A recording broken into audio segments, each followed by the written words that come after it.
Jeg skal fortælle lidt om cosinus og sinus relationerne. Det er så, at man bruger cosinus og sinus relationerne til at finde sider og vinkler i en vilkårlig trekant. Når man bruger sinus relationen, skal man kende to vinkler og en side, eller to sider og en vinkel. Som vi ser her, så har vi altså de to sinus relationer, og hvis vi ser på den første, så har vi altså a, lille a divideret med sinus til vinkel a, og b divideret til sinus til vinkel b, og ligeledes c divideret til sinus vinkel c. Og vi kan også gøre det omvendte, altså lave en omvendt sinusrelation, hvor vi altså bare vender bogstaverne om, således at sin til vinkel c kommer øverst, divideret med lille a, som vi har hernede. Så der laver vi altså bare det fuldstændig omvendte. Cosinus derimod kan vi også bruge til at finde sider og vinkler på. Det er altså bare en anden metode. Når man benytter cosinus-relationerne, er der behov for enten at kende 3 sider, eller 2 sider og en vinkel. Det er sådan, så man kan se, ser lidt anderledes ud end sinus-relationerne. Her har vi altså cosinus til vinkel b er lige med a i anden plus c i anden minus b i anden divideret i 2 gange a gange c. Og ligeledes har vi altså de to andre forskellige sinus eller cosinus relationer af samme art, bare med andre tal selvfølgelig. Og ligeledes hernede har vi altså en anden måde at lave en cosinus relation på. Det er mest praktisk at bruge, hvis man skal finde en side i en trekant. Og her hedder det altså a i anden lige med b i anden plus c i anden minus 2 gange b gange c gange cosinus til a. Og ligeledes er der to andre, selvfølgelig bare med to andre tal, altså b og c. Jeg skal nu bevise brug af sinus-relationen.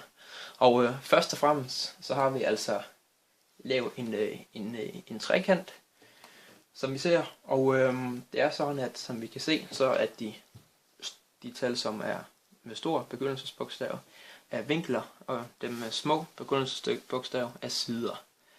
Som vi kan se, så har vi også en h i midten, som er højden af trekanten. Og vi har d hernede, og d er det punkt, hvor højden rammer linjen. Man kan altså snakke om et linjestykke med d og c. Godt. Det er sådan, hvis vi kigger på en trekanten ABD, altså ABD, så har vi altså tale om en retvinklet trekant. Og derved kan vi altså bruge formen sinus. Så kan vi som sagt bruge sinus til vinklen, altså modstående kateter divideret i hypotenusen. Godt. Og i vores tilfælde, så er h altså hypotenusen, det er den modstående kateter, h er altså den modstående kateter, og c er altså hypotenusen.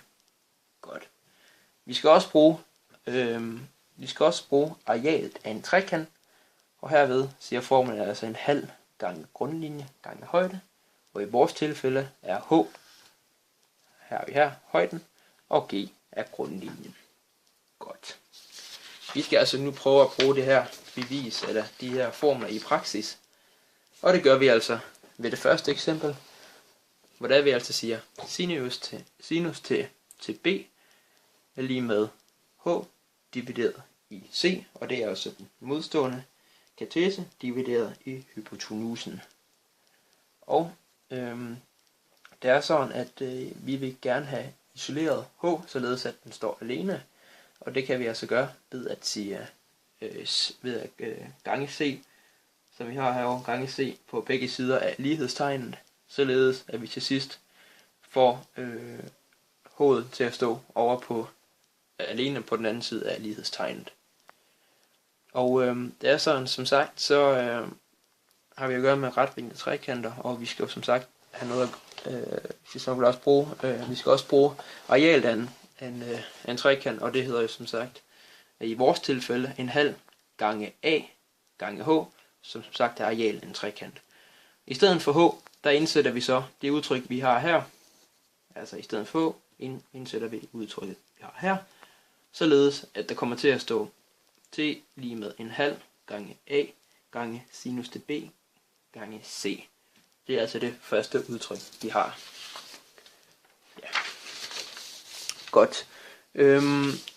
Vi kan også gøre det ved et andet udtryk, der er fuldstændig det samme.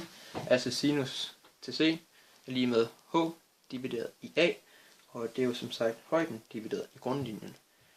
Og det samme kan vi altså gøre ved, at vi skal have h til at stå alene, og det gør vi ved at isolere det, således at vi får det over på den ene side af lighedstegnen til at stå alene. Godt. Og vi kan således igen indsætte vores udtryk i stedet for h i vores formel om trekanter, om areal af trekanter, således at det kommer til at hedde t lige med en halv gange b gange sinus til c gange a. Det er altså det andet udtryk, vi har. Og vi har og det samme kan vi altså ved det sidste udtryk, vi skal have lavet, gøre den fuldstændig samme fremgangsmåde som ved de to andre, således at der til sidst kan stå t lige med en halv gange c gange sinus til a gange b. Godt. Og til sidst kan vi altså stille dem op i en lidt mere overskuelig rækkefølge, således at der altså står a gange sinus til b gange c divideret i a, b, c lige med b gange sinus til c gange a divideret i a, b, c og sinus gange sinus til c gange b divideret i a, b, c. Og vi kan altså